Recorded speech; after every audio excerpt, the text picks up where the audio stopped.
Hi నమస్తే అండి, మీ సాయి కొండల్ మరొకసారి మీ ముందుకు వస్తున్నాడు. ఈరోజు ముఖ్యంగా చెప్పబోయేది ఏంటంటే ఒక పేరెంట్స్ గురించి.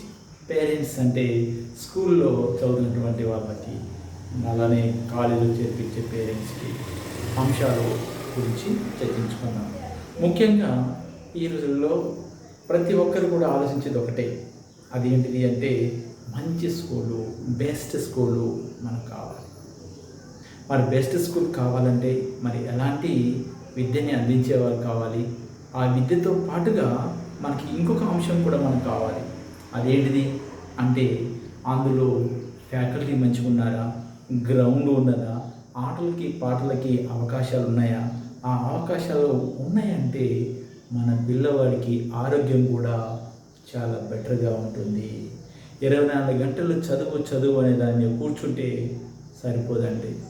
వాడికి 40 ఇయర్స్ వచ్చిన తర్వాత అప్పుడు తనలో ఉన్నటువంటి అనేక రకాల ఆరోగ్యానికి సంబంధించినటువంటి బ్యాలెన్స్ చేసుకోలేకపోతాడు. దానికంటే ముందుగా మనం చేయాల్సిన పని ఏంటంటే, మనకాడ ఎంత డబ్బైనా ఉండొచ్చు, కానీ ఆరోగ్యంగా ఉండగలిగేటటువంటి స్కూల్ ఏదైతే ఉందో ఆ స్కూల్లో చుట్టూ చెట్లు, అందులో పెద్ద గ్రౌండు, ఆటలకి నిలయంగా ఉండేటువంటి విద్యాలయమే మన దేవాలయం.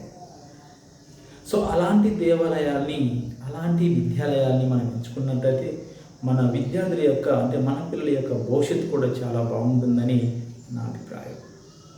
ఒక పాఠశాలలో చేర్పించమనగానే సరిపోదు, మనం ఫీజులు కడుతున్నామంటే సరిపోదు. దానికి గల కారణాలు, దాని యొక్క మన యొక్క పిల్లవాని యొక్క భవిష్యత్తు ఎలా ఉంది, వారంలో 1-2 సార్లు కలవడానికి ప్రయత్నం చేయాలి, మంత్లు కలవడానికి ప్రయత్నం చేయాలి, ఫీజులు కడుతుండాలి రెగ్యులర్గా.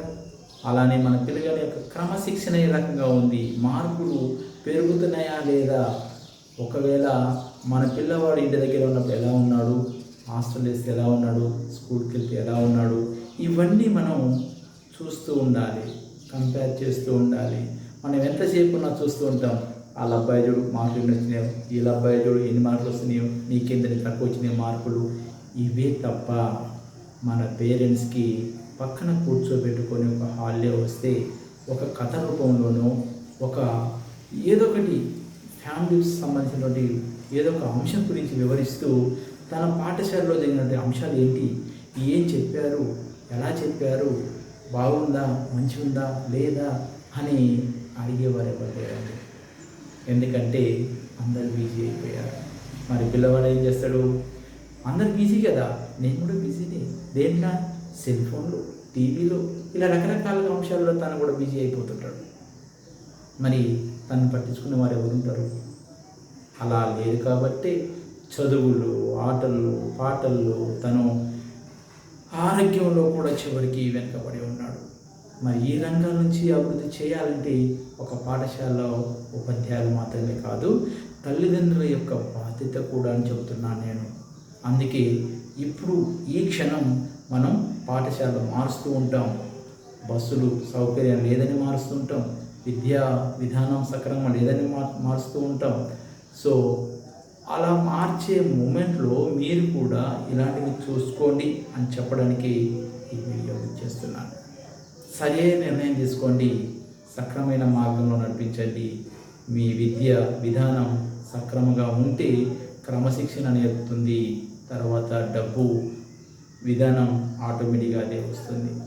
మన నీతి నిజాయితీగా ఉన్నట్లయితే, ధైర్యంగా ఉన్నట్లయితే, నలుగురిలో మాట్లాడగలిగితే ఇలాంటివన్నీ ఎక్కడుంటాయి, ఏ పాఠశాలలో ఉంటాయి, అవి వెతకండి, ఆ పాఠశాలలో వేయండి.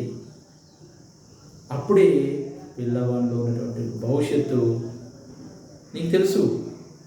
మీ పిల్లవాడు బాగా చదువుతాడా చదవడా, ఏ రంగంలో ఉన్నాడు, మనం రోజు చూస్తుంటాం, డ్రాయింగ్ చేస్తూ ఉంటాడు, లేకపోతే ఊరికే ఫుట్బాల్ ఆడుతూ ఉంటాడు, కబడ్డీ ఆడుతూ ఉంటాడు, క్రికెట్ ఆడుతూ ఉంటాడు. వీడిని ఏ పాఠశాల వేస్తే అలాంటివి ఉన్నాయో వాడిని ఆ రంగంలోనే పైకి తీసుకురావాలనే ఆలోచన నీకు ఎప్పుడైతే కలుగుతుందో అప్పుడే మన పిల్లవాని యొక్క భవిష్యత్తు బాగుంటుంది. అంతేగాని మీరందరిగా చెడిపోతురు, ఇటు పోవద్దు, నువ్వు ఒక్కడే చదువుకోవాలరా, వాళ్ళందరూ గాలి వదిలేయండి అన్న మనసు అంటే స్వార్థ బుద్ధి నీలో ఉన్నట్లయితే మీ పిల్లవాడు ఎదిగాడు. మీ పిల్లవాడికి ఎవరు కావాలి? వాని మిత్రుడు కావాలి. తన స్నేహితుడు ఎటుపోతే నేను అటుపోతూ ఉంటాడు. సో అందరినీ కలిపి ఒకే దగ్గర ఈ ఆటలే చదువు రెండు కలిపి ప్లేయింగ్ మెథడ్ ఉంది. ఈరోజు చదువుతో పాటు ఆటలు కూడా ఉన్నటువంటి విద్యా సంస్థలు ఏవైతే ఉన్నాయో అందులో చేర్పించండి. అలా చేర్పించినట్లయితే మీ భవిష్యత్తు, వాళ్ళ ఆరోగ్యాలు, వాళ్ళ భవిష్యత్తు బేసిక్గా ఉంటాయి. నా ఆలోచన ప్రకారంగా మీకు తెలిసే ఉంటుంది, కేజీ నుంచి పీజీకి ఉన్నటువంటి విద్యా సంస్థలు నల్గొండలో జిల్లాలోనే కాదు ఎక్కడా లేదు. కానీ ఒకే ఒక విద్యా సంస్థ ఉంది, అదే డాన్ బోస్కో అకాడమీ. కేజీ నుంచి పీజీ వరకు ఉన్నటువంటి గొప్ప విద్యాలయం డాన్ బోస్కో. ఆటలు పాటలు ప్రతిదానికి దానికి ఒక గురుకులాల్లో ఉన్నటువంటి ఎంతో పురాతనంగా వస్తున్నటువంటి సంస్థ. ఒక్కటి కాదు, రెండు కాదు, 150 దేశాలలో ఇది వ్యాపించి ఉన్నది. మరి అంత గొప్ప విద్యా సంస్థ చూజ్ చేసుకోండి, వెళ్ళండి, చూడండి, గ్రౌండ్ చూడండి, అందులో ఉన్నటువంటి క్లాస్ రూమ్ చూడండి, అందులో ఉన్నటువంటి టెక్నాలజీ చూడండి, విద్యా విధానం చూడండి. అప్పుడు దానిపై చూసుకోండి. మీరు చెన్నై వెళ్తారా, హైదరాబాద్ వెళ్తారా, కలకత్తా వెళ్తారా, బాంబే వెళ్తారా, ఢిల్లీకి వెళ్తారా, లేకపోతే అమెరికా వెళ్తారా, ఎక్కడైనా పోండి, వెబ్సైట్లో డాన్ బోస్కో కొట్టండి, మీ ముందర కనపడుతుంది. అందులో ఒక క్రమశిక్షణ, ఓ సిస్టమ్, ఒక విధి విధానాలు ఎలా ఉండేదో చూడండి. దాన్ని బట్టి మీరు నిర్ణయం తీసుకోండి.